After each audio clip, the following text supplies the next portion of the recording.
Dr. Grady Nesbitt on the Herbal Hour podcast again to speak on a fascinating topic. We wanted to talk about cognitive enhancement today, nootropics, all the different approaches to supporting mental focus, clarity.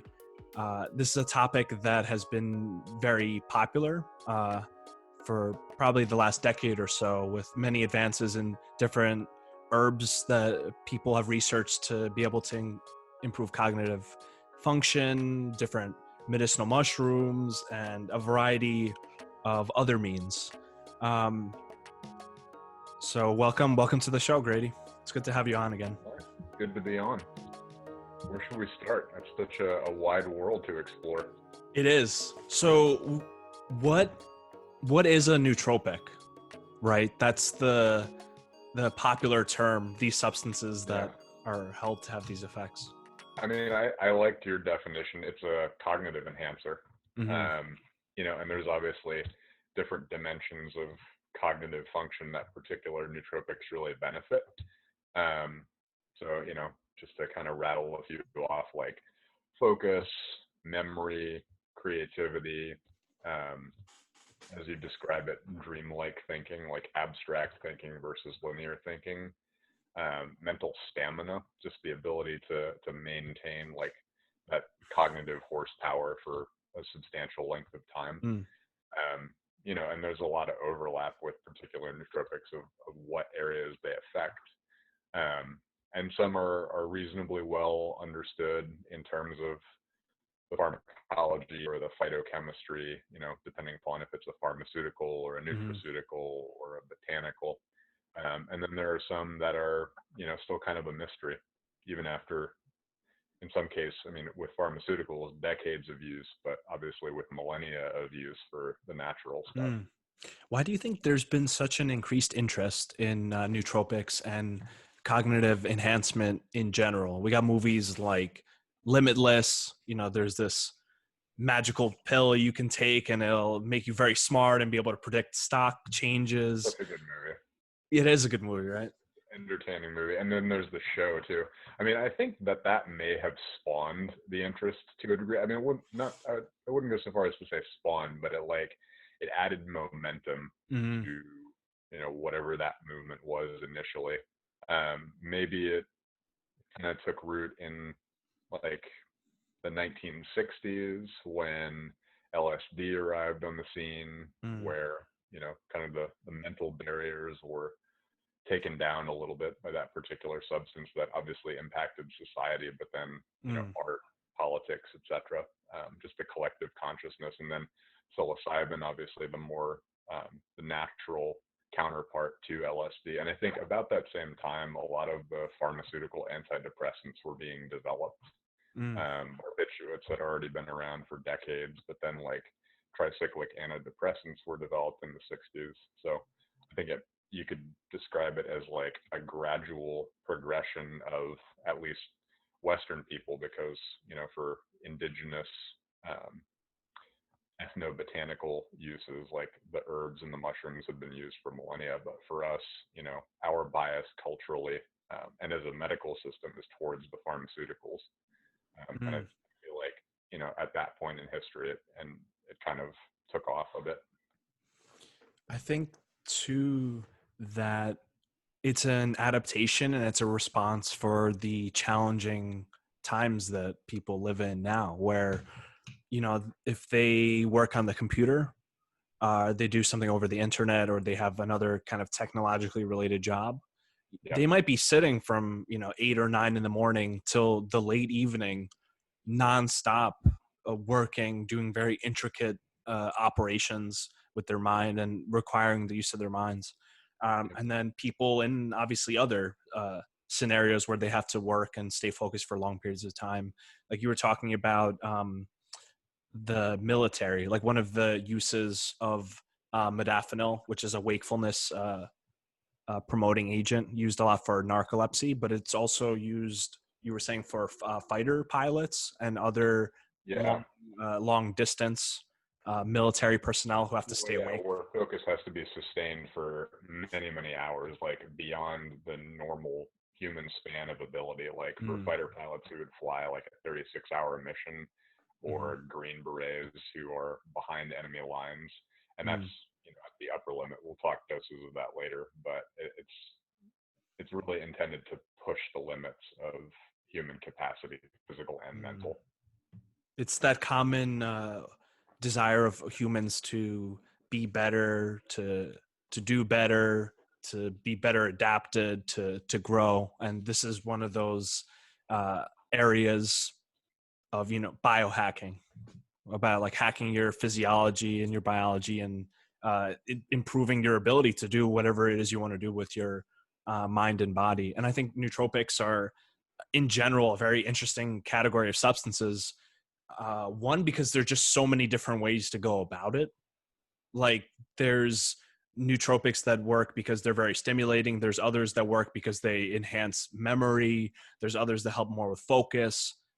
And so there's a wide range of substances that can enhance your cognition, but they work through very different pathways in many cases. Yep. Um, so let's just dive right into the realm of nootropics. What would you say are some of the most significant nootropic areas to understand, or substances? Well, I guess we can. The departure could be the pharmaceuticals. So we mentioned Mm, modafinil, which is, as you say, a wakefulness promoting agent, great for focus. There's also the racetams, which are pretty well known, and those are better understood to be more promoting of like a more powerful memory, mm, consolidation of memory, but also being able to retrieve that information. And then some of them, I mean, there's a lot of permutations of the basic paracetam template, and there's more and more all the time. They're still under development. And then another one that I'm particularly fond of is Nootropics, which is kind of a branch off of the evolutionary tree of racetams. It was synthesized in your homeland, the Soviet Union, yes. but it's a viable nootropic at a much smaller dose than the racetams. It's just a very, very strong Mm, racetam-ish hmm. substance. So the And racetams, there's piracetam, oxiracetam, aniracetam. Aniracetam, There is this group phenylpiracetam, of compounds that have a similar action, but they're right? metabolized differently. I think Um, molecular structure too might be it. how do they, in general, exert their effects? Like racetams, piracetam, oxiracetam, etc., have been well known as nootropics for quite a while, and are kind of some of the biggest, most experimented with versions. Are you familiar at all with how they work? Like, Yeah, what physiological effect do they have that makes them a nootropic? they're simultaneously cholinergic and Mm-hmm. glutaminergic. Mm-hmm. They basically increase the rate at which the brain uses choline, and down the line acetylcholine, which is the primary parasympathetic neurotransmitter. And to learn, it's always best to be in a relaxed parasympathetic state. Mm-hmm. So it kind of facilitates that. But also, the frontal lobe really runs on acetylcholine, also dopamine. But it's a big part of executive functioning biochemically. Mm-hmm. So basically, it's like revving your engine up to a higher RPM. So you're burning more gas. And I've noticed with the racetams and also with Neopep, you basically have to take a choline supplement. Like, you will not feel good after a few hours. It'll be the opposite effect that you intended because you've burned up all your Mm-hmm. choline. And so, So how like does the lethargy. choline supplement help there? It helps. Uh, it acts as a precursor Yeah, for it's raw material. acetylcholine. Okay. Hmm. Yeah, and so there's a lot of you know formats that you could choose. Bitartrate is very basic and very affordable. You have to take a higher dose, and then we're talking like grams as opposed to milligrams. Mm-hmm. But then I really like alpha GPC choline, and then phosphatidylcholine as well. What is alpha GPC choline? Is that a patented way of making choline, or?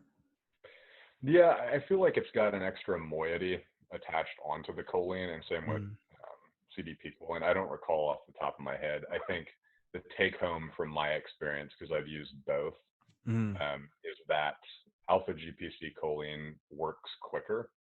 CDP choline works slower, but that also provides more of a structural building block for neuronal cellular membranes. mm, So you get that like microcellular anatomical benefit from the CDP mm. specifically. That's why I would opt for that one. So the racetams in general, from my experience and what I've read, they take some period of time to really come into effect. They're not necessarily something that you take paracetam before you need to study or do some kind of work, but that you take it every day and it has a kind of building up effect. Yeah, Is I that mean, true? I would disagree with that to an extent. Like I feel the effects of racetams pretty immediately. Okay.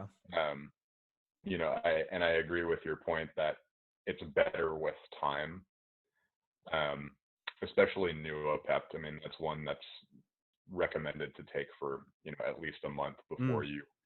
What's the half life of the racetams in general? I guess they're It's different pretty because quick. they're water It's on the and quicker side. the quicker I think, side, like several hours or. yeah, I know Aniracetam is around 2, so Mm, very, very fast for a drug. And then oxiracetam is about 8 to 12. I forget exactly. mm, Phenylparacetam is 4, I think.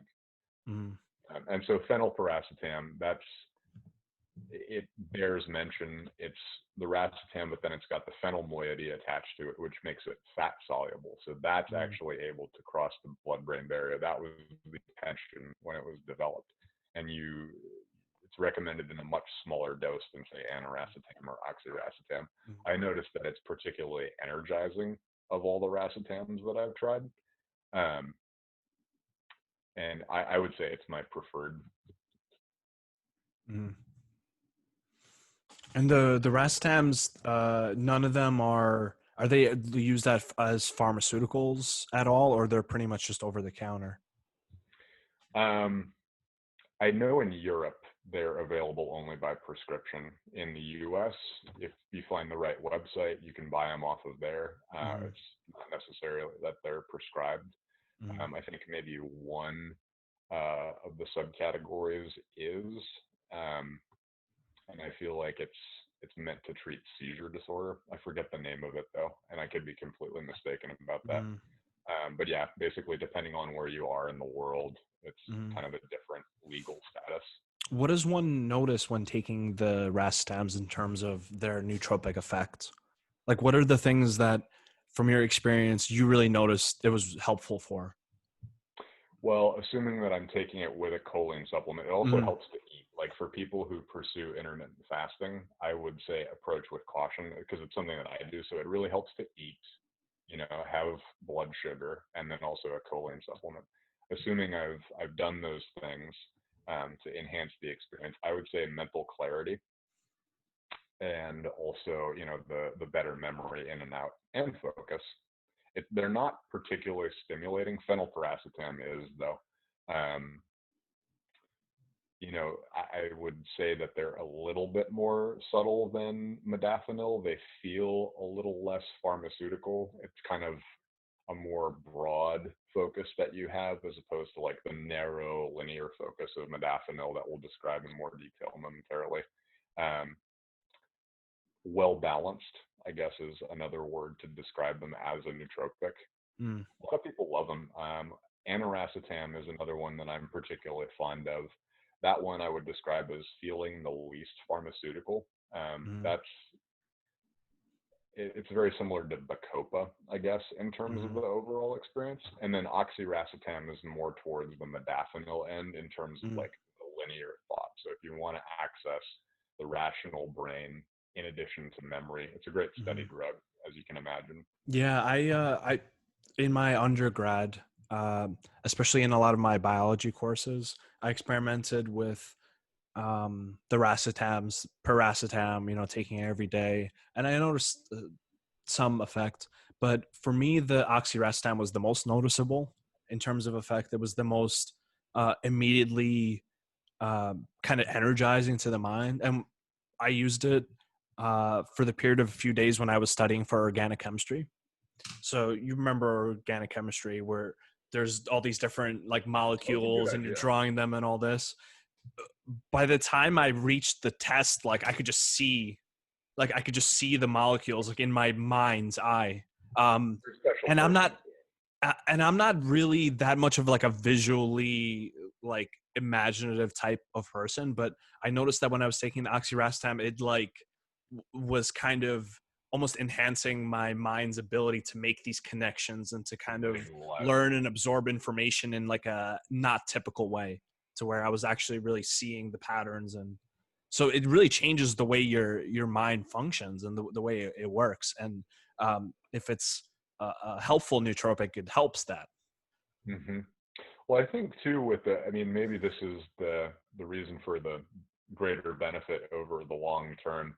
Um, I just remembered that I think they all increase BDNF, brain-derived Mm, neurotropic factor. mm, So that's basically like it's described as miracle grow for the brain. It refurbishes the neurons, and then also too, it encourages the growth and development of synapses. So just mm, more brain connectivity from region to region.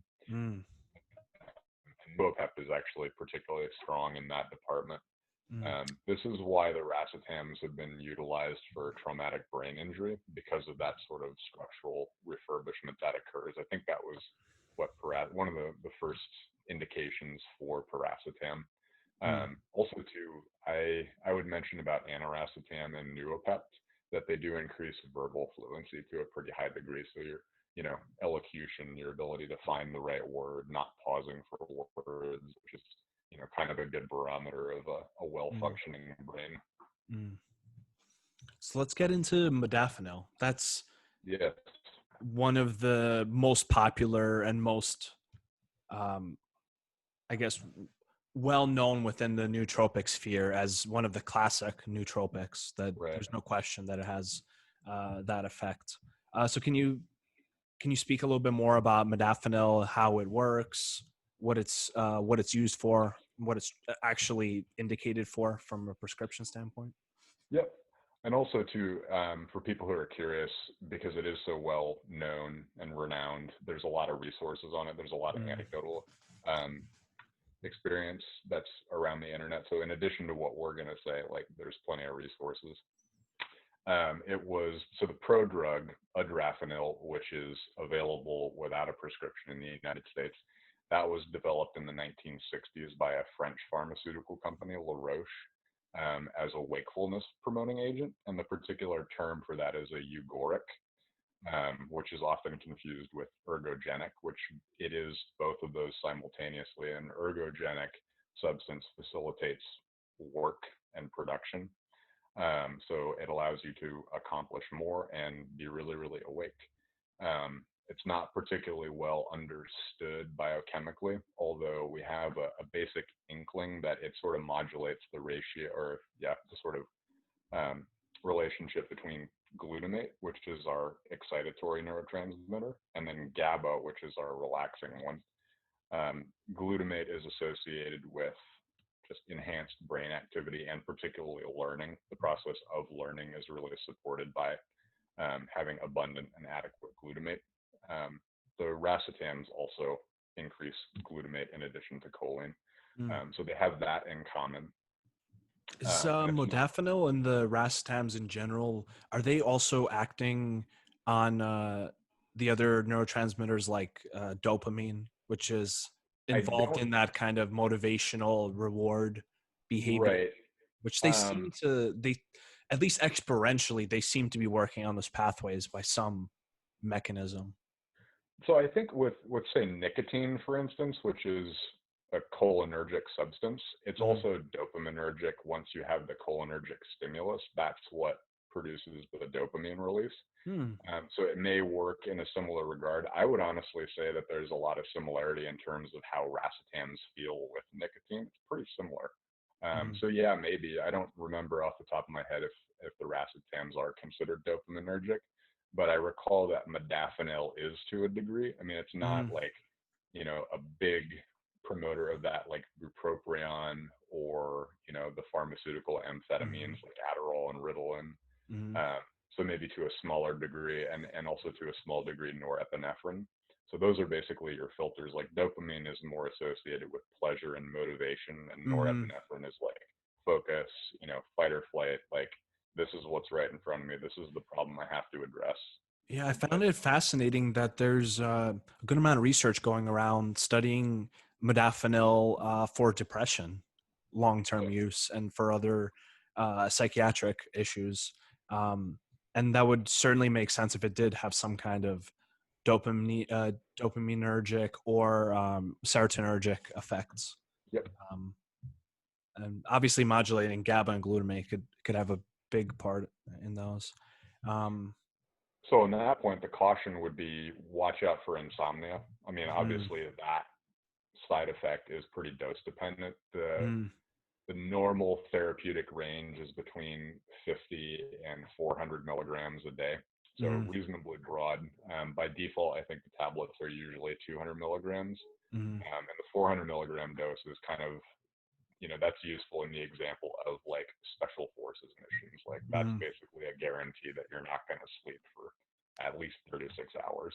mm, So everyday users, unless you need to stay awake for a really long time, like I would not go down that route. mm, A lot of people get good effects with 50 milligrams and are able to sleep fine.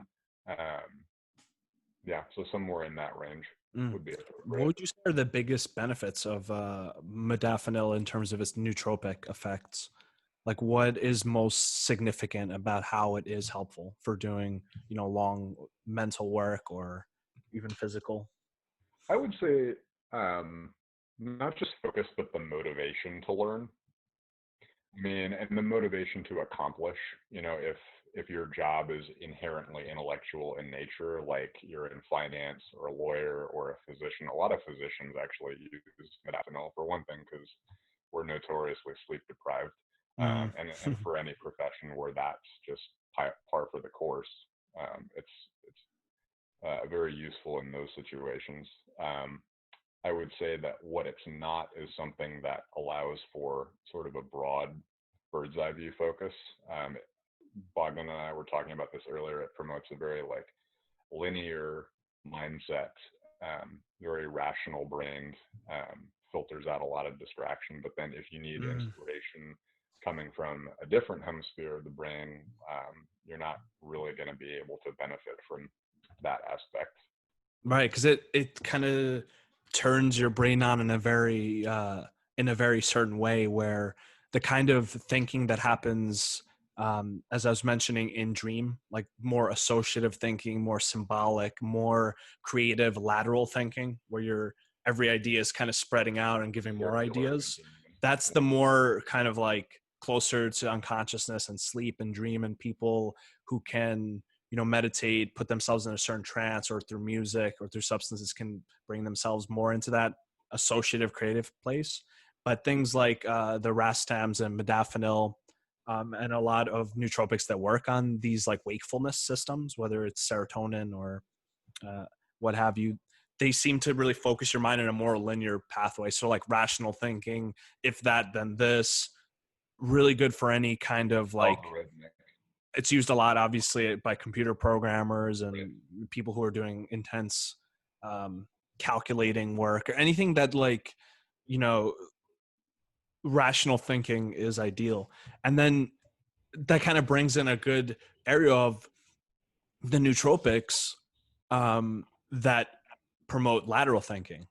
So now there at low dose psychedelics like low dose psilocybin or low dose LSD, aka microdosing, which is essentially taking uh, such a small amount that you don't actually have that psychedelic trip from it, but you do notice some of the cognitive enhancing elements of it without having any serious um, issues throughout your day, just going about Mhm. your day, still being able to function like a normal human.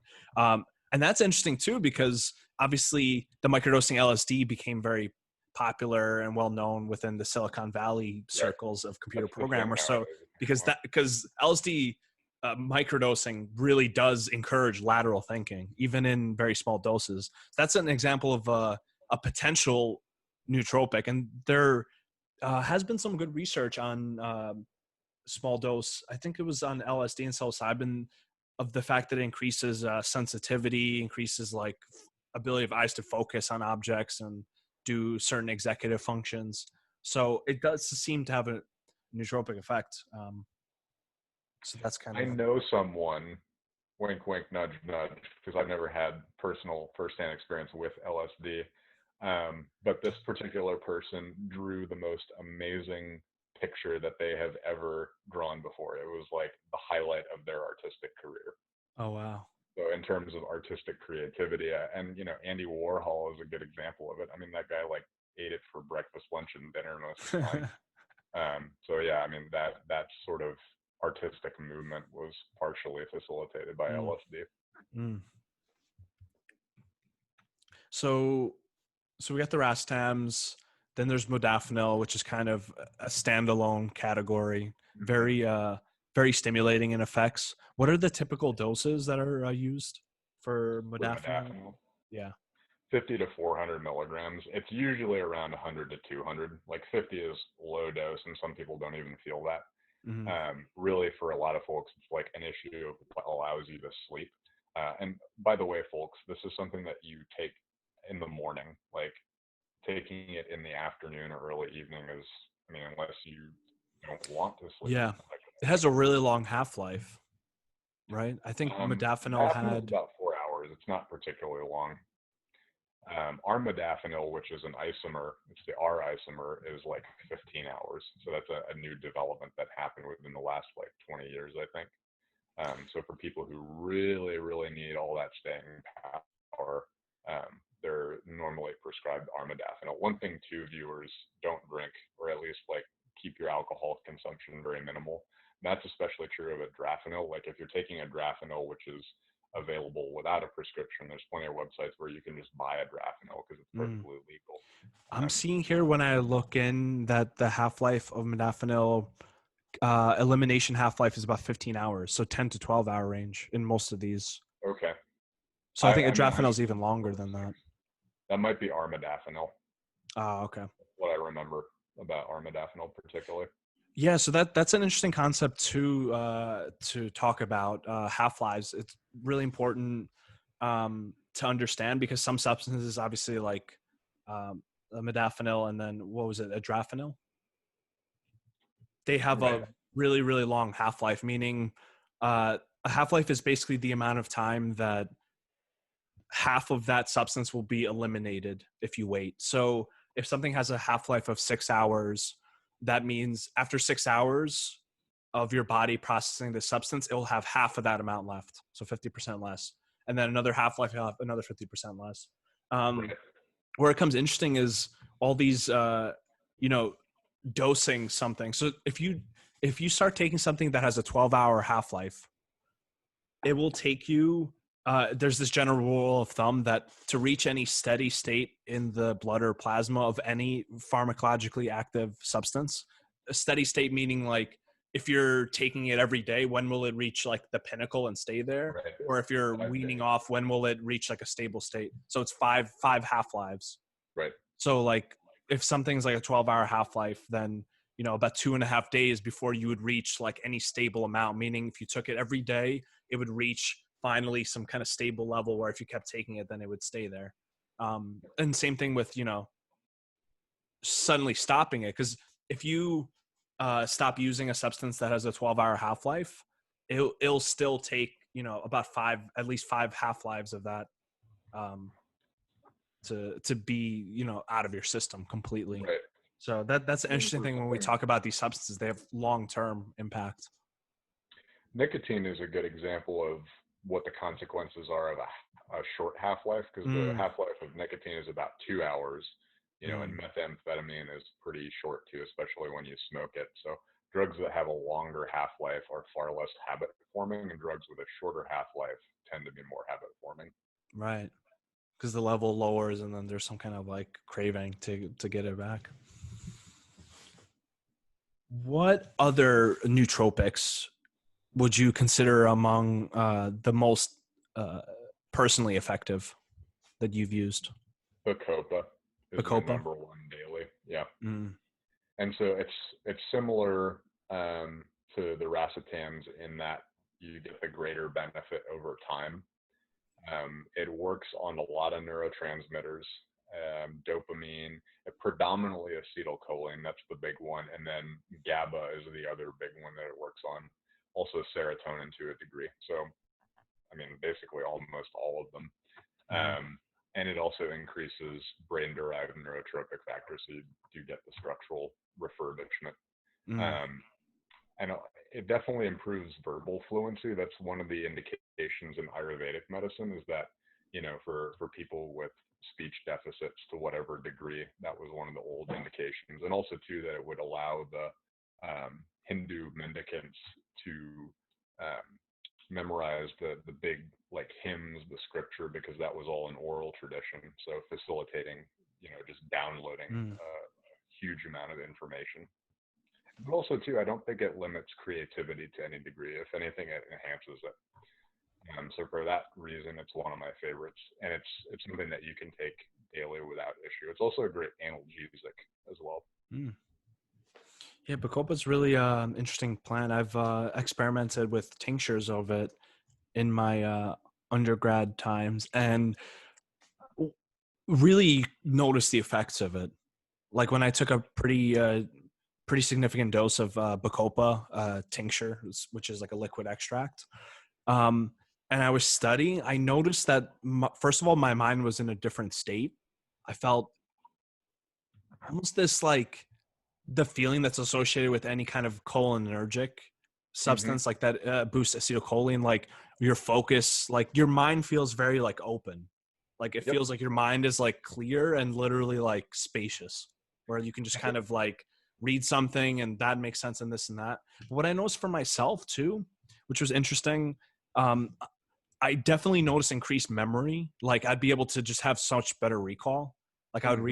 I would read like a paragraph. You know how usually, you'll read something and then a minute later you'll remember what you just read, kind of deal, like that usual short term memory. But I didn't have that as much. I was able to kind of like remember things as they were happening. So it's really beneficial for memory acquisition, even though it's not really that Mm-hmm. stimulating or the effects are not that obvious. It seems like things stick better. But what I noticed for me, Bacopa, is that I don't, I guess I haven't experimented enough with it in enough scenarios to know if this is for sure what the effect from Bacopa or whether the effect was just because I was, on my second day of studying for finals, tons of caffeine, you know, not that much sleep, you're studying like 12 hours, etc. But I noticed when I took Bacopa, it would kind of make me almost like a little bit depressed, like Yeah. it would give this kind of depressed feeling, but I was like very sharp and like I would imagine it to be how somebody who is like very very high functioning, um especially in intellectual work, but they're like, they're not like happy about it or anything. It didn't like Mm-hmm. produce like good feelings. It was just Yeah. I mean, maybe it's because it's modulating dopamine. Like for some people, it would increase dopamine. For some people, it would lower dopamine. mm, Maybe. I mean, that's just a presumption and conjecture on my part. yeah. Um, but that's, I mean, with Raoulfio, which is, a cardio-specific, also an Ayurvedic herb. Like I know that one depletes ketocholamines, which are your Mm. dopamine, and Right, they use it for psychosis. so yeah, maybe that's what's happening. Who knows? They're not Mm. related Yeah, botanically I'll that have I'm to aware I'll have of. to give Bacopa another try. So one of the next formulas for my tincture company that we're working on right now is nootropic and a focus boosting one. Hmm. So I'll definitely be experimenting a lot with Bacopa and other herbs to see, how they affect over time. But Yeah. if you were gonna make a mixture and put, let's say, like 3 or 4 herbs in it, what would be in it if it was like a nootropic, cognitive, memory, focus Are tincture? we talking like an alcohol extraction? Yeah, an alcohol Or extraction. Yeah. well, so I don't know. I mean, I know that reishi is often extracted. I've never seen lion's mane extract. Yeah, I haven't really either. I guess I have sometimes mixed into different mushroom mixes, but usually reishi is Definitely usually. Bacopa. Bacopa Yeah. would be my number one. Um, and it's also very well tolerated by all constitutional types. Like in Mm, Ayurvedic medicine, it's considered cold and dry. Mm-hmm. So for damp heat, like pitted constitutions like myself and probably you too, it's particularly indicated. But for, Vata folks, it's probably not a good idea because it's going to aggravate that. Mm-hmm. Um, and it also tastes really nasty. So Oh I'm yeah, very it's so bitter and disgusting. careful with that in a formula. Um, but accounting for like constitutional differences, like rhodiola is also pretty drying. Mm-hmm. I noticed that for me, they play really, really nicely together. They're a really, really good team. And rhodiola is basically like the closest thing that we have botanically to modafinil or any of the other stimulants. So that's working very much to modulate dopamine, also serotonin, and then norepinephrine. It's basically nature's bupropion. I've said that in the previous podcast. Mm-hmm. And for me, they go together like peanut butter and jelly. I Mm-hmm. would throw in a mushroom if it's going to be three. So Mm-hmm. rhodiola, bacopa, and then probably lion's mane. I don't do great with large doses. Like I benefit from particularly small doses of lion's mane. Mm-hmm. And I just had some this morning, and I was, noticing what a great day I was having mood wise, and it was pretty easy to Mm-hmm. figure out why that was. Like, What oh, about today, mucuna? Are you familiar with mucuna pruriens, the levodopa containing bean? yeah, that's a great one. I mean, I wonder if that could have us. So I was thinking of like the formula, like Bacopa definitely, but maybe something for the dopaminergic effect too, because a lot of the issue with cognitive enhancement is like the issue isn't that like that the memory isn't there to remember, or it's the motivation might not be there. It might be difficult to actually like sit down and just do yeah, the work that needs to be done. that's a solid choice. I mean, and I've noticed too that Mucuna and Rhodial and also Bacopa are really synergistic. So, Okay. you would be able to use probably smaller amounts of each and Mm-hmm. still, achieve a pretty profound effect. I've definitely noticed focus and motivation benefits from Mucuna, and it's a lot gentler, say, than Modafinil. Um, So I think that would be a good addition. I mean, it's going to increase libido too for a lot of people. Like no one would ever complain about that. Mm-hmm. It increases sexual functionality, and I think that in addition to being a natural therapy to Parkinson's disease is more what it's known for, Mm-hmm. especially in Ayurvedic medicine. But then it stands to reason with the dopamine boost that it would improve focus and motivation. Mm-hmm. Okay. Yeah, so that makes sense. Like, yeah, the Bacopa and one of the medicinal mushrooms like Yeah. reishi or lion's mane. Uh, are you familiar with any other mushrooms that have nootropic effects? I know people talk about like chaga and um, I cordyceps. mean, amongst like the legal ones, because Right. obviously we can't grow psilocybin in there, or Right. at least like, not in today's world. Yeah. Um, Not we have, yet, but well, this November they're voting on I think it's called the IP 34, yep, which is the Oregon vote to see if psilocybin therapy can become legal, which is basically using psilocybin to treat people psychotherapeutically. yep. Special licensed counselors would obviously be utilized. Um, I think it's a great idea in terms I of think it's a great idea too. mental health treatments. I mean, the the state of the treatment of mental health right now in this country and in the world is just It's egregious. shit. There's such poor results with what we have, which is mostly pharmacotherapies, antidepressants, etc. Right. There's, it helps some people here and there, but it doesn't really help on any deeper aspect. And antidepressants aren't meant to even be used for like more than a year. Like they were developed as like temporary crutches for Mm-hmm. people who are going through a depressive episode, but usually that's from something that happened in life or kind of helping someone rebound or bounce back. But people are on antidepressants for like 20, 30, 40 years. They're not meant to be used like that, and they're not even effective like that. But that's the best that we have in general and conventional mental health therapy. On top of the fact that it sometimes could take, a quarter or half a year to even get an appointment with a psychiatrist or even a psychologist in some cases. Um, It's quite laughable. So hopefully the psychedelic therapies come in, because I think they could be of great benefit to people, and Yep. not sphere cases of people who had, major depression that was refractory to treatment, meaning treatment was not really helping them, even with any pharmaceutical that was given. But a single session of psychedelic therapy, along with the counseling goes along with that, and the reintegration, had lasting benefits on the depression for Right. like years afterwards from one experience. So there's something very fascinating about the potential of it. Yeah, I'm excited. I mean, I feel like it's got a pretty good chance of passing. I'd give it at least a 40% chance. So we'll see. But as far as the medicinal mushrooms, I Yeah. think this is a good segue since we're on the topic. In my understanding, chaga is more of an antioxidant. I've never Mm, used it, so I can't speak to any nootropic benefits. Um, cordyceps, maybe to a degree. I mean, it's kind of like it's one of the anabolic steroids of Chinese medicine. mm, It is very much an ergogenic. It's indicated for adrenal deficiency, um, and then also like impotence and fatigue, mm, because basically what it's doing is um, it modulates adenosine. So it's kind of like coffee to a degree, but then also the adrenal hormones, it promotes their synthesis. mm, And then it's also a bronchodilator. So by that effect, you're getting better blood oxygenation. mm. Yeah. So I haven't really noticed it as a cognitive improver too much, maybe a little bit.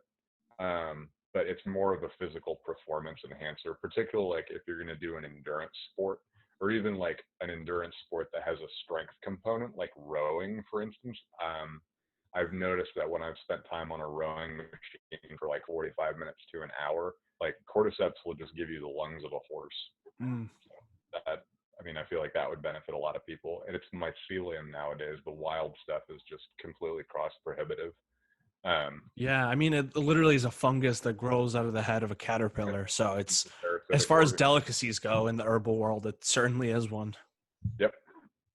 Um, and then as far as lion's mane, I mean, that's one that's not particularly well understood biochemically what's going on. Mm, But what I do know about it is that it increases both neuronal derived growth factor, which is mm, more, that's like, that heals and refurbishes our neurons, and then also brain derived neurotropic factor, which does a similar thing, but that's more like yeah. promoting the development of Yeah. synapses. And I remember reading some research about lion's mane, as you were saying, helping the regrowth of damaged nerves right, in and particular. that's a lot of people too.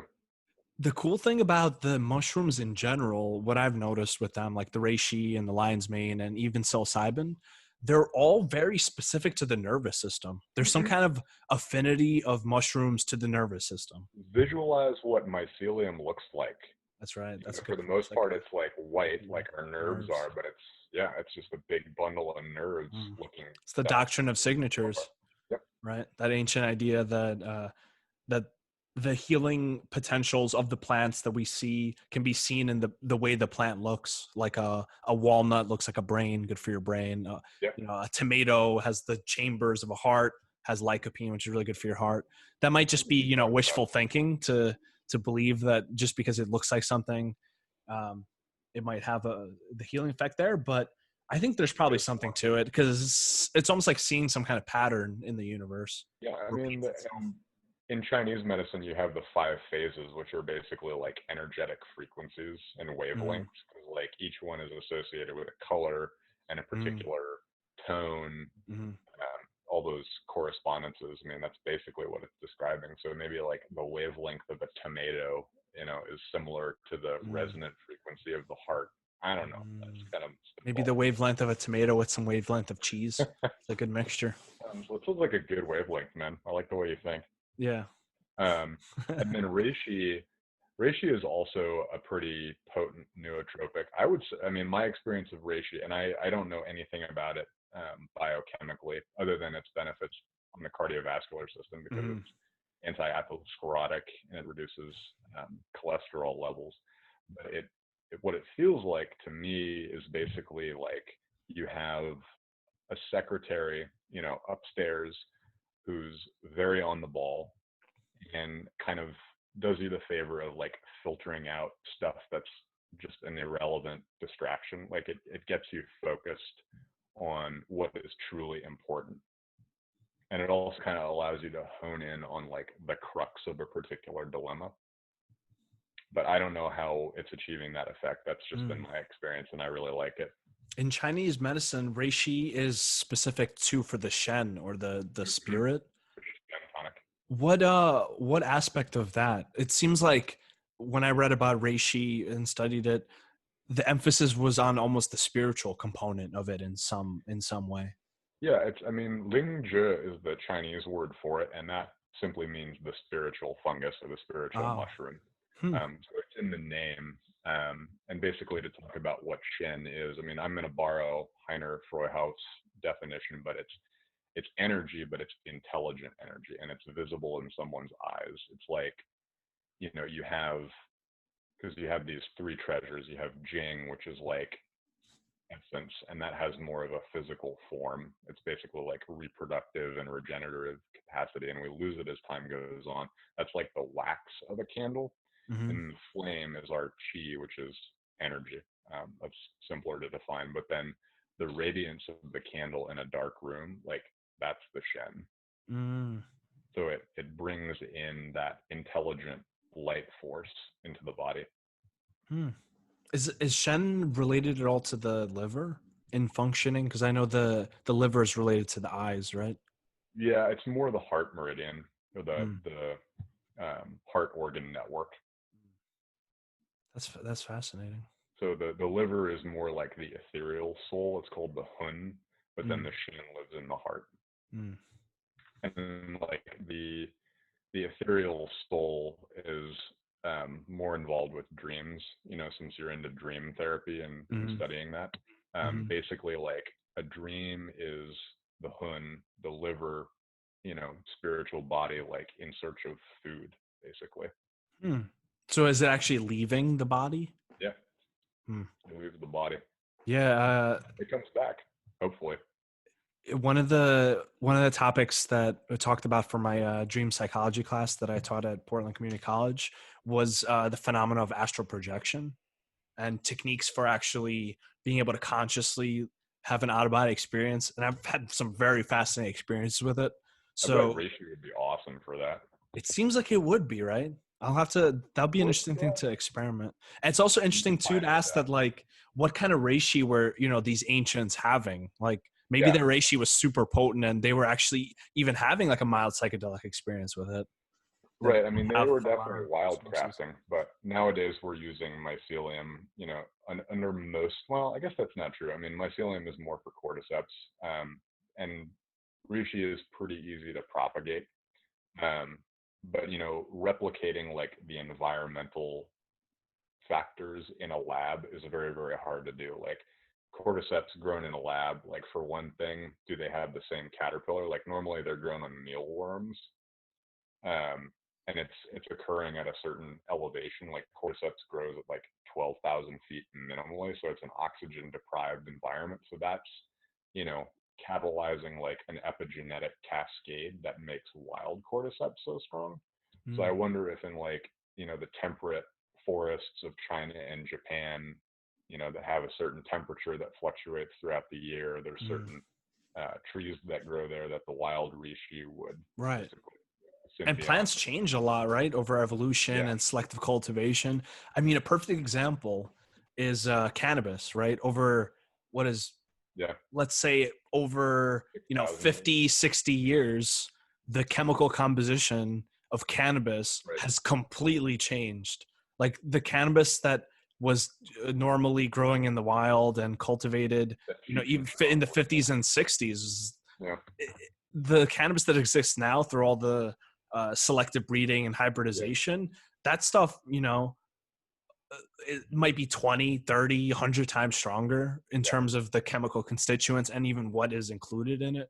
So that's the kind of interesting thing about plants. And going back to cordyceps and reishi or any other substance, it was in a specific location of geography, and also Right. it might have had these conditions. So that's really that's one of the biggest issues of herbal medicine in general is finding really good sources of the herbs, because certain herbs, like when you powder them or if you make them in certain method, like they don't really have much of the healing effect that they're thought to, Hmm. whereas another form would. So that's the kind of interesting thing, and that's one of the biggest arguments against herbs versus pharmaceuticals is it's hard to know the amount of the constituents and to be sure that just because it's the same plant that it doesn't have 10 times more of that substance because of where it Yeah. was grown. So what are some other nootropics? So we tackled the racetams, we got modafinil, we Yeah. talked a little bit about the medicinal mushrooms. What are some like other key nootropics that you think of? Like maybe some supplements, Yeah, let's dive into that. compounds? So the nutraceuticals, so basically to define that, it's a substance that occurs naturally in the human body, or it's an essential nutrient that occurs in nature that the human body needs. And all of these things can be, to some degree synthesized in a lab, where they have to be extracted from the environment, like magnesium, for instance. Um, there's one substance that kind of straddles the worlds of pharmaceutical nootropics and nutraceuticals. It's called sulbutiamine, Mm, and what it is a thiamine dimer. So thiamine is vitamin B1, and a lot of people experience like a boost in energy and cognitive horsepower from taking B vitamins. The thing is that B vitamins aren't fat soluble; they're water soluble, which is why when you take a B vitamin substance or supplement, that your urine is really yellow. That's because of the riboflavin. But that just proves a point that they're highly water hmm soluble. Now, if you put two of the same molecule together, you get symmetry. And what that means is non-polarity. So like a polar molecule is going to be water soluble.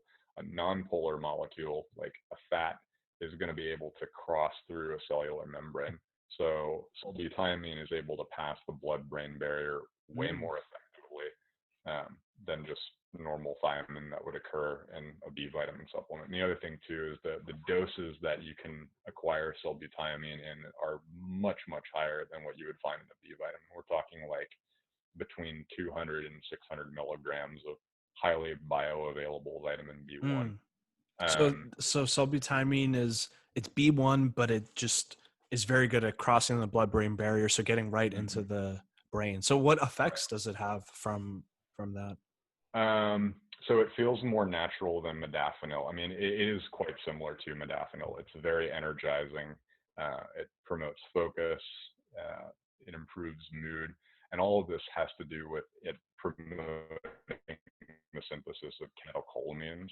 So not only is the B1, upregulating like the cellular processes, like the energetic pathways, the metabolic pathways, just by virtue of that's what they run on, but then also too, it's contributing to the direct synthesis of dopamine and norepinephrine.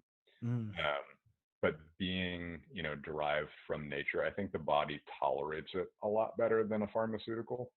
Um, Also, something that I've noticed personally, and you'll find this particular anecdote, all over the internet, it really, really improves erectile function, and it might even improve sexual function in women. But that's one of the indications in Europe. So this is a situation where it's available by prescription in Europe, mm-hmm, but then in North America and presumably other countries, you can just buy it from whatever supplement mm. warehouse. Um, yeah, that's one of the indications in the European medical This is system. for sulbutamine. Yeah, for erectile dysfunction, but then it's not necessarily like the vascular or hormonal component of sexuality. Like this is, and most people misunderstand. Like there's a very fundamental, integral component of sexuality that's predicated on particularly dopamine, Mm-hmm, but a lot of neurotransmitters. So for people who are not feeling like connected to their partner necessarily, or there's some overarching depression or other psychological barrier to them having a healthy libido, it would probably be a really good choice. mm. Interesting. Is there anything else that sulbutamine is taken with, or it's just kind of used on Um, its own? I mean, Like you people used with the other recommend B that you take it vitamins, with or fat. Mm, Yeah, I haven't. It's synergistic with say Bacopa, for instance. That's a really nice combo. mm, And if you were to combine it with rhodiola, you probably wouldn't sleep because they're both really energizing and kind of redundant with the mm. dopamine. So what's the Um, dosage usually of the sulbutiamine? it's about 200 to 600 milligrams. Mhm, It's pretty typical. Um, you could go higher than that, but I mean that's typically the range that people tolerate the best. And mm, it also is something like it's not habit forming, but you do build a tolerance to it. So you would need to mm, use progressively greater amounts as time mm, goes on. mm, And it would also presumably bioaccumulate in fat tissue because it is fat soluble. I mean, maybe when the molecular bond is cut into, then it becomes water soluble, but I mm, think to a degree it would accumulate within fat. mm. Interesting. Is there any kind of other precursors or supplements that you've experimented with or heard of? I know there's some people take like L-tryptophan, which is a precursor to Mm-hmm. serotonin. Some take L-tyrosine, which is obviously a precursor to dopamine. Mm-hmm. And then obviously there's choline, and there's other kind of amino acids, branch chain amino acids. Even creatine is used Mm-hmm. for its nootropic. Have you found any kind of research or personal experience with those being helpful? Yeah, I have personal experience with tyrosine and creatine being helpful. L-tryptophan, which, as Bogdan said, is the precursor to serotonin, I usually take 5-HTP Mm, just because it's quicker to act and you can use a smaller dose. But that's more indicated for insomnia and then also depression. I haven't noticed too much in the way of like improved cognitive function because of 5-HTP. But L-tyrosine particularly, yes, because that L-tyrosine is the precursor not only to L-dopa, dopamine, epinephrine, norepinephrine. It's also the underlying building block of thyroid hormone. So for people who are, living with hypothyroidism, um, and then with the depression that comes with it, it would be a good choice. But just then to like people lacking in energy, brain fog, people that need more mental energy and focus, and you want to go with something really, really natural that the body tolerates really well. L-tyrosine, particularly N-acetyltyrosine, which makes it more water soluble, therefore absorbable, is probably a good choice. And you can dose that between like 200 and 1,000 milligrams is pretty typical. mm, Um, I like it. I mean, my body likes it, tolerates it well. Um, so that's a pretty safe one to reach for. And then creatine, we were talking about this earlier, is showing great effect in treating traumatic brain injuries. And I don't know if that has to do with the same like structural refurbishment that the racetams or Bacopa would provide, but basically it's energy. Like you're putting energy, high energy phosphate molecules into your body, and it basically allows you to produce more ATP, which makes it particularly useful for strength athletes because your ATP needs to resynthesize between reps, and it makes that occur more quickly and in greater amounts. But then too, most people don't understand that yes, skeletal muscle is like the biggest repository for creatine, which we can synthesize from our diet from various amino acids. The other two big repositories for creatine are the brain and the gonads. So, and creatine, this is very cool. It actually is one of the most reliable ways to naturally increase testosterone because if mm, your testicles are producing or they have more energy, they produce more testosterone. And we're talking a bump that's like 20%. So it's pretty appreciable. But then in terms of how that would increase cognitive capacity, you would just have more energy.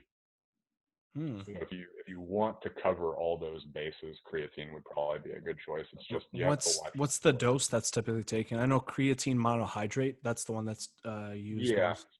and that's What the one a lot of dosage? people use.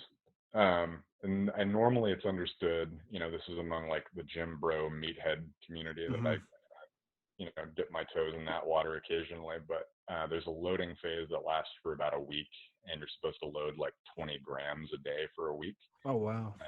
I don't do that. I actually take a creatine magnesium chelate, Mm, because creatine monohydrate for me and for a lot of people is really hard on the digestive system. Like it can definitely give you nausea and upset stomach and diarrhea. Um, and that's a lot of people that have those side effects. But then the chelate is I tolerate it much better in terms of my gastrointestinal system. mm, It's also, you get a cool bonus of having supplemental magnesium, which a lot of people are deficient in. mm, But for that, I'm using about, I think it works out to about 2.25 grams of creatine a day. mm, I don't load. And I respond pretty typically to most substances. mm. And I also respond pretty quickly. So if I were to take, on my initial day of like a 2-month cycle of creatine, I would be able to feel the strength benefit that day. Really? You So it's also pretty need to quick stay acting. hydrated.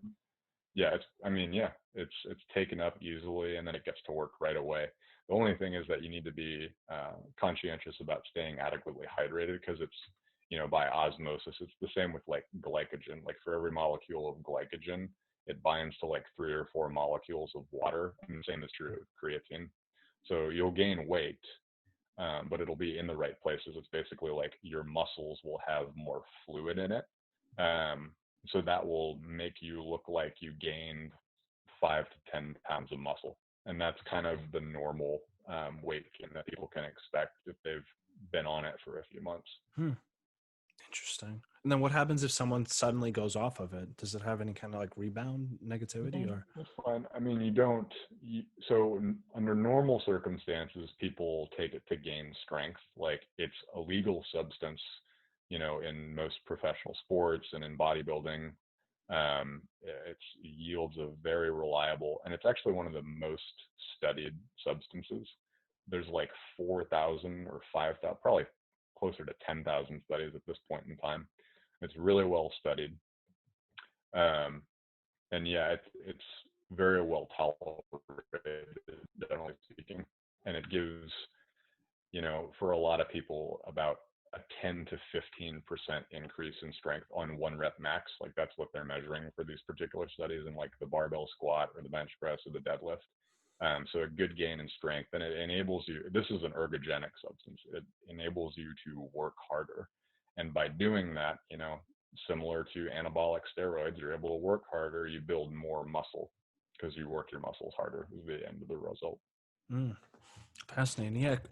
Yeah. Creatine is one of the interesting ones because it's typically thought of for its muscle enhancement and for uh, like weightlifting, resistance training, etc. But it is interesting too that it can have some nootropic effects. Yep. Obviously, the brain is very rich in mitochondria producing Yep. energy. In fact, that's probably where most of our calories go in current times, just 100%. to the Yeah. functioning of our nervous system and thinking. So there's also the approach more through kind of diet and lifestyle of boosting cognition and having a nootropic effect. Um, is there any diets that you think might have some benefit? I know there's uh, the ketogenic diet, there's intermittent fasting, um, and in my own experience, I've noticed that um, doing intermittent fasting really improves my focus, my mental clarity, memory, willpower, mood, etc. Hmm. And that being very heavy carb diet seems to take away from that. It makes me kind of more sleepy, more drowsy, etc. Yeah, I mean, I think the issue there is with insulin. So Mm, obviously, with a higher carbohydrate diet, you're getting, and if you're having meals frequently throughout the day that are heavy in carbohydrates, like your insulin is spiking and crashing, and then so is your blood sugar along with that. So I think generally, like the principle with how diet can contribute to focus or lack thereof is having stable blood sugar. And that's actually for kids, like one of the best ways to treat ADHD. And go figure, like if they're eating school lunches, with like unnaturally sweetened fruit juice and like high carb, like pizza and whatever the hell they're feeding the poor little kids these days. mm-hmm, No wonder there's so much ADHD. mm, Then by contrast, like parents who are willing to pack a lunch for their kids, we can recommend this to parents, who have kids who are living with ADHD, is to emphasize snacks and meals that could help to stabilize their blood sugar. So like lower glycemic stuff, because our body can make sugar. I mean, it's the non-essential amino acids, fat. Sugar is not a dietarily required nutrient. It's very valuable, and the nervous system loves glucose. Um, so then intermittent fasting, you know, that's also kind of um, running from that same vein, is that it's keeping your blood sugar nice and stable. But I've actually noticed the same benefits that you have. I mean, I like it for almost spiritual reasons. Like Mm. every day is basically Ramadan in my life, and most religious traditions, kind of have concluded independently of each other that you're only able to reach like your deepest states of spiritual awareness when you're hungry. Hmm. It allows you to focus on what's really important to Yeah. dematerialize. I mean, that makes sense in a lot of ways. One is all that energy of the body isn't going into just digestion, because Right. that's very, very dense, very nervous system, circulatory system requiring activities to digest food. And Yep. obviously the parasympathetic nervous system has to be active during that. Like 10% of the calories in a meal get consumed in the digestive process. Mm. Yeah, and if you eat celery, right, there's no calories in it at all. Apparently, I don't know. That's probably not true. Well, I mean, there's maybe like 10 calories in like a whole bushel of celery, but it's Mm. pretty negligible. I was seeing in the nootropic circles. I think I was actually watching Tim Ferriss talk about it. Has some of his favorite nootropics that he uses. So he's kind of like an entrepreneur, wrote books Right. No, I on know. body hacking. But he was talking about using ketones, exogenous ketones. So in general, people might have heard of the ketogenic diet. That's essentially a very, very high fat diet with moderate protein and very low carbs, like Right. under 50 Like grams, under fewer than 30 30. grams for like a true ketogenic diet. What's interesting about that diet is once the body changes the way it metabolizes things, um, it starts breaking down fats into ketones, and ketones are a very good source of fuel for the brain. So there's a few different ketones that are released. There's three, I believe, from fats. And in general, those are the effects of that increased clarity or mental focus or feeling energized that comes when one is intermittent fasting or when one has been on a longer fast. Those Hmm. the reliance of the body now on ketones instead of glucose, which it's usually relying on.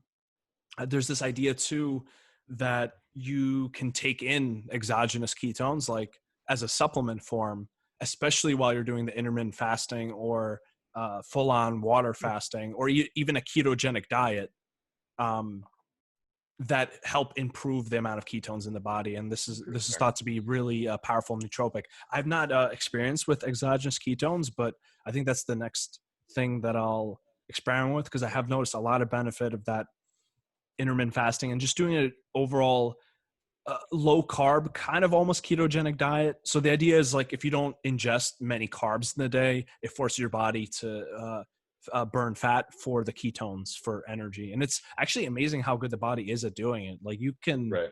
you can really, just eat protein and vegetables and that's it. And like We're we won't highly even miss evolved, anything. and for like the vast majority of human history stretching back 200,000 years, like it's only within the last, 50 years, refrigeration is a big part of it, but we were able to stockpile food. And not only that, like a lot of processed food that's shelf stable for a very long time.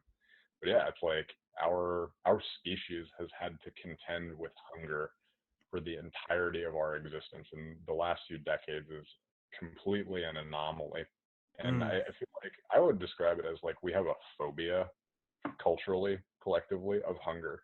Like it's a lot to overcome that hunger is a bad thing. But I think since this movement with intermittent fasting in like the last 10 or 15 years, um, not only is it going to benefit health collectively, because it's a great way to lose weight, and obesity is a problem that's undeniable.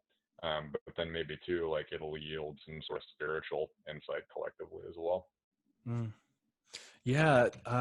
Have you ever done long-term fasts, like several days or even a Like a day week, or two? I think A week. no, maybe 10 days. But yeah, I did the master cleanse, which you're still consuming calories, so I Mm. hesitate to call that a fast. It's But that was like interesting the extreme effects caloric. you get from the fast, like the first day of. I feel like 24 hours into the fast, that's when I really start experiencing what would be called the spiritual elements of it, Hmm. where just increased focus. Seems like senses are really heightened. Like you'll be walking Yeah, outside and like it's probably an adaptive mechanism because we're meant to function at our best when it's most needed, in a sense yeah. where you don't have We any can food, so your body is like, okay, we're on extra duty to be able to survive, essentially. I um noticed that because I do archery, um, that my aim is a lot better and that my mm, hands are steadier when I'm hungry. mm, So, and I think too, it has because the ketogenic diet is like modulating glutamate and GABA. So I think, you know, there's a lot of diets that would kind of replicate that you're talking about.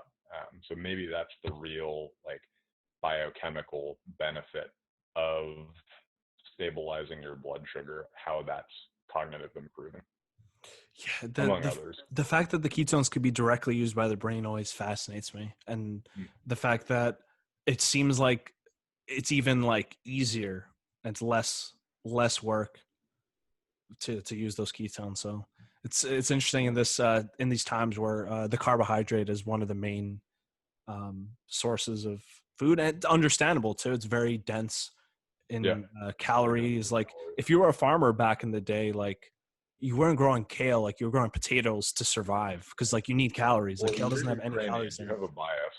Right, that's true. Yeah, we literally are. Yes, the Ukrainian cooking is like some of the most delicious foods, but also Very so potato heavy in dense. carbs. Like the pierogies, we call them vareniki. They're basically just like carb with carb with carb. It's like Nice. it's like I do. stuffed with these delicious potatoes with onions, and then it's like basically in the outside of like a ravioli, which is just more Yeah, carbs. So it's just like pure I'm a carbs. fan. I've had them. Yeah, they're delicious, and carbs have their place too, especially with like for like explosive type lifting Oh yeah. anaerobic I activity. mean, They're almost like it's hard to lift well while you're in a truly, ketogenic yeah, I've state. noticed that. I mean, I do powerlifting, or I kind of pursue that style of training. Like I don't compete, and I do Olympic weightlifting too. So it's really a glycolytic activity. Like you're accessing your fast twitch muscle fibers. They're relying on that metabolic pathway, glycolysis, to produce their energy. And yeah, like that's coming from carbs. That's not fat. So I've noticed exactly what you're talking about. Yeah, it's like 20 or 30% reduction in strength. That might just be during the adaptation stage, though. I guess I've never really done um, the longest I've done like anything kind of ketogenic or really low carb is probably like I want to say like a month or 2 months. Um, I don't know if you can adapt to it where it won't matter eventually. Like the metabolic pathways will adapt to where you will be able to lift your Yeah, max even with no carbs. But I mean, we've been from a young age, like we've been adapted to eating carbs. So yeah. maybe if you from very young, you would have like a very you would have a metabolic system that was just like very good at that and wouldn't have any issue. But You could probably, I mean, I've noticed that because I don't respond well to like strict ketogenic, I fail after like a week. So that's probably a willpower thing. But I've noticed that creatine supplementation does a pretty nice job of almost completely offsetting that loss of strength due mm, to being or a carbohydrate that deprived makes state. sense because it gives more kind of ATP to the muscles, kind of like okay. Cool. Interesting. Yeah, and We covered there's a lot of ground. yeah, so we've been through the racetams, mushrooms, different supplements. I think it's really important to talk about the probably the most important things for nootropics and us being naturopathic doctors, what we tend to focus on the most, the kind of foundations of health, like quality sleep and getting exercise, just drinking enough water, getting like nutrients or just a good general diet with a lot of vegetables. Those things are are often thought of last for their nootropic effects. Like it's easier to just reach for like a racettam or something like that because it seems like it'd be a quick fix. But in my experience, some of the most nootropic things that I've ever experienced are having a really good workout and then like the next few hours afterwards, like the brain is just like on. It was always way easier to study, way easier to read, comprehension better, creativity, everything there after like a good solid amount of movement or workout. So Hmm. that can't be, you know, you can't Discounted. overemphasize how important just getting regular movement um, is on, you know, just the functioning of the mind. If you're, you know, sitting around sedentary, stress hormones coursing through your blood all day long, your memory and your mind's going to falter. And it can only take so much. Hmm. Well, that's one of the reasons why exercise is one of the best antidepressants. I mean, Yeah. you are optimizing your neurochemistry. You're upregulating your dopamine, your norepinephrine, you're lowering your cortisol, you're upregulating your GABA, you're upregulating sex steroids, like, and also Yeah, it's amazing. BDNF, exercise and BDNF. There's a big correlation between that. So, from the structural refurbishment standpoint, go Yeah. exercise, everybody. Yeah. It's seriously. And that's the thing that kind of, is a drag about exercise. Usually when you're least motivated and you feel the most like crap, that's actually when exercise would benefit you the most. You need to. Yeah, I'm of that same mind. It's like you feel like crap for whatever reason. You didn't sleep. It's like, and today's a gym day, but you're like, I don't want to go. But then that little voice inside your head says, no, you know that you'll feel really good. You should do this. And that little voice is always right. Like I It never, really is. There's not really any time where like a good workout doesn't help just like everything. So I and think you that's a also really sleep important better. thing. Hmm? And you also sleep better. Right, right.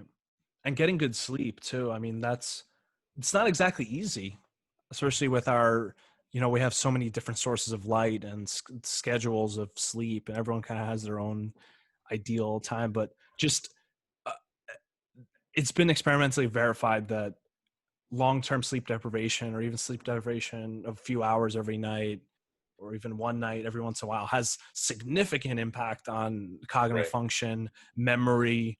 I mean, what do they say that after 24 hours of not sleeping, it's equivalent to having Blood illegal blood alcohol. alcohol while you're driving? Like if you didn't sleep for 24 hours, you're driving around like on a few You're like drinks. That's your intoxicated. reaction speed is significantly impacted just Yep. from one night of not sleeping. And I mean, I think too, like the long term damage is that it causes the hippocampus to atrophy, which is Mm. like, you know, the the epicenter of our ability to establish memories and then to recall. Mm.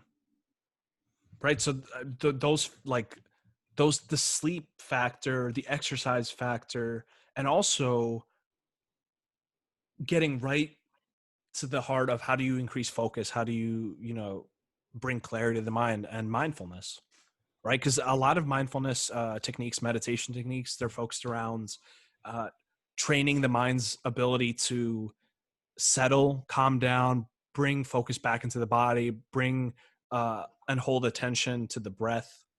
And it really trains your mind to be fixed on one point. And that's a lot of the issue of, you know, loss of productivity or, you know, things just not being easy, like some work or some study or reading something, is that the focus just isn't there because, you know, we're bombarded with stimulus from everywhere. We got our phones, Instagram, just scrolling through, and Facebook, and everything's popping up everywhere. And we're wired in a way where it's very hard to just like sit and focus your attention on something for long periods of time because our society and our culture, there's just so much going on. It's so stimulating. It's hard to, you know, just sit down and read a Sensory book for a overload. few hours. Just that's like a feat in and of itself in these Right. times because all that, you know, with technology, which is amazing, we're able to communicate and do this, but we're also able to get, you know, dopamine stimulation like really quick, like YouTube videos, Hmm. just like Video games. it's, yeah, exactly. So we're bombarded by all these things, but just focusing on the breath and mindfulness and calming down the nervous system, that that along with the exercise and the good sleep is probably the strongest nootropic that exists. Yep. But that's where it gets really cool and interesting, is when you're already in a good place, like you're already getting the exercise, diet, everything's good, you're already functioning at a good level, like optimally, You and then put you some start taking Bacopa on some top of of that, these. or That's when yeah, you start becoming kind of like a superhuman. yeah, Otherwise it's just like they talk about the benefits of the racetams and modafinil. One of the biggest benefits they noticed from it in research was that if they took somebody who was like sleep deprived and somebody who was normal functioning, it would bring the sleep deprived person to normal functioning. But it right, would, for the normally functioning person, it would only increase it by a little bit. So most of the nootropics, at least the modafinil, everything, and racetams, their highest efficacy is in bringing the brain back into like a somewhat normal, optimal state if it's deficient. So that's why they're useful. But better to just be there and then see where you can expand out of there. awesome. Yeah, so that's, I mean, there's so many ways to approach cognitive enhancement. Obviously, there's different substances, there's dietary approaches. Um, but really, I think it's pretty straightforward. It's all really about just self experimentation, see what works for you. I know for me, like exercise, huge, mindfulness, huge, and then some of the different herbs and sometimes the supplements, those are really helpful. And then other nootropics as needed for like specific things that need to get done. Is there any other nootropics that are near and dear to your heart that we haven't covered? I think we covered all the good stuff, man. I think we did as well. Stuff that I would recommend to people for Mm, various reasons. yeah, because there's a lot out there. I mean, every substance is claimed to be a nootropic. These Right. times, quite a fad term. Um, but yeah, so that's our exploration into cognitive enhancement, nootropics, with Dr. Grady Nesbitt, and I am Dr. Bogdan Makarchuk. We're both naturopathic doctors in Oregon, and we love talking about ways that people could support their health naturally. And this is the Herbal Yep. Hour podcast. Thank you, Grady, for being on the show. My pleasure. Always a excellent conversation. We'll be sure to do another fascinating episode on. Take care, good sir.